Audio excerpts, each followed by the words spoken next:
কলসটাকে যদি আমরা দেখি ডিজাইন করছি তিলক কেটে দিয়েছে এবং আমাদের যে প্রতীক, হ্যাঁ, লক্ষ্মীর প্রতীক, সেটাকে দিয়ে দিয়েছে। কৃষ্ণা হরি বল, Radhe Radhe, welcome to religion of Sanatan channel. তো কথা হচ্ছে, আপনারা দেখতে পাচ্ছেন এখানে আমাদের কাজ অলরেডি শুরু হয়ে গেছে। হালকা করে হচ্ছে কি পাউডার, বিনা পয়সায় পাউডার আমরা বলি। স্কুল যাওয়ার পথে আমরা বলছিলাম অনেক সময়, যে সামনে যে ধুলা আছে, ধুলার মধ্যে একটা লাথি মারলে সেই ধুলাগুলো উড়ে যখন বন্ধু বা বান্ধবীর গায়ে যাইতাম, তখন কইতাম যে বিনা পয়সায় পাউডার মাখ মাখ মাখ। সেরকম আমরা এখানে বিনা পয়সায় পাউডার মাখতেছি। আসলে এই পাউডার মাখার উদ্দেশ্যও আছে অবশ্য। আপনাদের সাথে যে বিষয়টি আমি শেয়ার করতে চাচ্ছি সেটা হচ্ছে, এখানে যে খুঁড়াখুড়ি হচ্ছে বা পরিষ্কার করা হচ্ছে, আসলে কেন হচ্ছে এই বিষয়টা কি আপনারা থিঙ্কিং করতে পারতেছেন? অবশ্যই থিঙ্কিং করতে পারবেন না। কারণ কি, আপনারা জানেনই না আমরা এখানে কি করব। তবে আমরা এখানে যে বিষয়টি করব সেটা হচ্ছে, চৈত্র মাস শেষ, কালকে বৈশাখ মাস পড়বে, তাই কি না? বৈশাখ মাস 1431, পয়লা বৈশাখের নববর্ষের শুভেচ্ছা, বাংলা নববর্ষের শুভেচ্ছা সবাইকে। তো এখানে দেখা যাচ্ছে যে আমরা আসলে কি করব। চৈত্র মাস শেষ, বৈশাখ মাস শুরু, প্রখর তাপ, প্রচণ্ড তাপ। তো এই বৈশাখ মাসে তুলসী মহারানীকে জলদান করা উচিত। শুধু বৈশাখ মাসে যে জলদান করতে হবে এমনটা নয়। আমি যদি শুধু বলি যে বৈশাখ মাসে জলদান করতে হবে, তাহলে আমি ভুল। সঠিক কি, প্রতিনিয়ত প্রতিদিন তুলসী মহারানীকে আমাদের জলদান করতে হবে। কিন্তু কথা হচ্ছে, প্রত্যেক দিনে তো আমরা জলদান করব, এটা অবশ্যই আমাদের ধর্মীয় জীবনের একটা অংশ। কিন্তু তাছাড়াও এই বৈশাখ মাসে একটু টেম্পারেচার বেশি থাকাতে, তাপমাত্রা বেশি থাকাতে, রোদের প্রখরতা বেশি থাকাতে আমাদের তুলসী মহারানীকে জলদান করা উচিত। জলদান কিভাবে করা উচিত, আমরা সম্পূর্ণ ভিডিওটি আপনাদের সাথে শেয়ার করতেছি। আপনারা দেখুন, আপনারা বাসায়, নিজ নিজ বাসায় এটা করতে পারেন।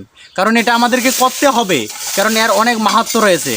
যে কাজ করতেছে তার নাম হচ্ছে অনন্ত প্রভু। উনার কাছে আমরা একটু স্বল্প পরিসরে শুনবো যে আসলে এই যে উনি যে কাজটা করতেছে এটার আসলে উদ্দেশ্যটা কি বা এর ফলটা কি। যদি জাস্ট ফলের কথাটা বলবে যে এই কাজটা যদি আমরা করি বা তুলসী মহারানীকে এই মাসে যদি জলদান করি, তাহলে আমরা কি ফল পেতে পারি, এই বিষয়টা শুধু বলবে। উনি দীর্ঘায়িত ভিডিওটি করবে না, কারণ আরও অনেক কথা আছে আমি বলবো। তো আপনি একটু বসেন, বসে একটু পয়েন্টে এসে সুন্দর করে কথাটা বলেন। বসেন একটু বসেন। হরে কৃষ্ণ। তো প্রভু ভিডিওর প্রথমেই বলে দিয়েছে যে আসলে আমরা এই কাজটা কি জন্য করতেছি, যে বৈশাখ মাসে প্রচণ্ড খরা, যার জন্য কি বিভিন্ন গাছ শুকায় যায়। সেক্ষেত্রে তুলসী হচ্ছে কি আমাদের ভক্তির দেবী। তো এই কলিযুগে আমরা যদি শুধু তুলসী পূজাও করি, তাও আমরা কি ভগবানের কাছে ফিরে যেতে পারি। শুধু আমরা শুধু তুলসী বৃক্ষের পূজা করি। তো আর তুলসী ছাড়া কি কৃষ্ণ ভক্তি লাভ হবে না। তো আমরা বৈশাখ মাসে যতটুকু পারি তুলসী পরিচর্যা, তুলসীতে জলদান আমরা যেন করি।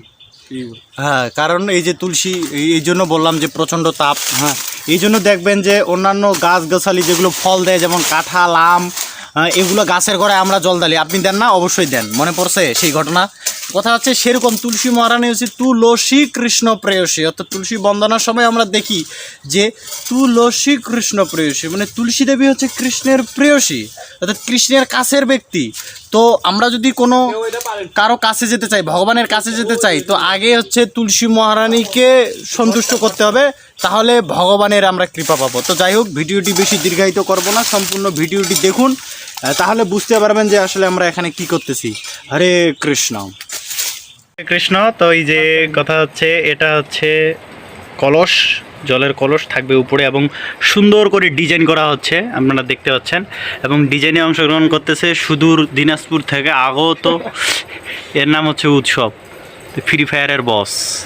তো কথা হচ্ছে যে এই যে আনসাবস্ক্রাইব করেন, সমস্যা নেই, আমার কোনো সমস্যা নেই। এই যে সুন্দর করে আর্ট করতেছে, অনেক সুন্দর। তো এখন কথা হচ্ছে যে এই যে আমাদের অনন্ত প্রভু, আর ওইখানে আমাদের জায়গাটা হবে। তো এখন কথা হচ্ছে, আমরা যে শুধু এই যে এখানে হবে, আমরা যে শুধু এই যে এভাবে করেই, অর্থাৎ তুলসী মহারানীকে জল দেওয়ার ব্যবস্থা করে জাস্ট যে তুলসী মহারানীর ব্যবস্থা করতেছি সেখানেই শুধু জল দিচ্ছি, এমনটা করলে হবে না। আমরা যদি দেখি যে এই যে পাশে যে আমাদের তুলসী মহারানী আছে, এই যে দেখছেন খরা লেগে গেছে, তাহলে কি হবে? না, তুলসী মহারানী এরকমটা নয় যার জন্য আমরা শুধু জায়গাটা করতেছি তাকে সেই তুলসী মহারানীকেই দিব। আমাদের যে আরও তুলসী মহারানী আছে তাদেরকেও আমরা জল দিব, কারণ তাদেরও তো জলের প্রয়োজন রয়েছে, তাই কি না? তো এই বিষয়টা আপনারা অবশ্যই মাথায় রাখবেন। শুধু স্পেসিফিক একটা তুলসীর গাছকে নয়, আমাদের যতগুলো বাসার মধ্যে বা বাগানের মধ্যে যতগুলো তুলসী মহারানী আছে সব তুলসী মহারানীর গাছের গোড়ায় হচ্ছে জল দান করব, কারণ এই চৈত্র বৈশাখ মাসে প্রচণ্ড প্রখরে আসলে জলের খুব প্রয়োজন। হরে কৃষ্ণ। গাছটা বাঁচার জন্য তো জল এ রে পা দিয়ে না, ওখানে তুলসী মহারানী কি করা হয়েছে? হরে কৃষ্ণ। বীজ দেওয়া হয়েছে। কিছুক্ষণের মধ্যেই কতক্ষণে জল পড়ে। করেন ভিডিও করেন, ভালো করে ভিডিও অন হয়ে আছে। এই গাছটা ঝুম কেটে গেছে কিন্তু জলের অভাবে। এ চলে আসছে জল, বোকা ড্রপের মতন পড়বে এখন। গাছ নিয়ে এসে কেটে দেন না না না, ঠিক আছে। কোন জায়গায় পড়ছে দেখছেন? পজিশনটা দেখেন। গান দিবে দিকে দেন। এইবার হ্যাঁ হ্যাঁ, গান একটা কীর্তন লাগিয়ে দেবেন তাহলে ভালো। একটু সাইডে দিতে হবে রে। একটু ভালো জল দিয়ে নিচে একটু জল দিবেন না, এখানে একটু নিচে জল দেওয়া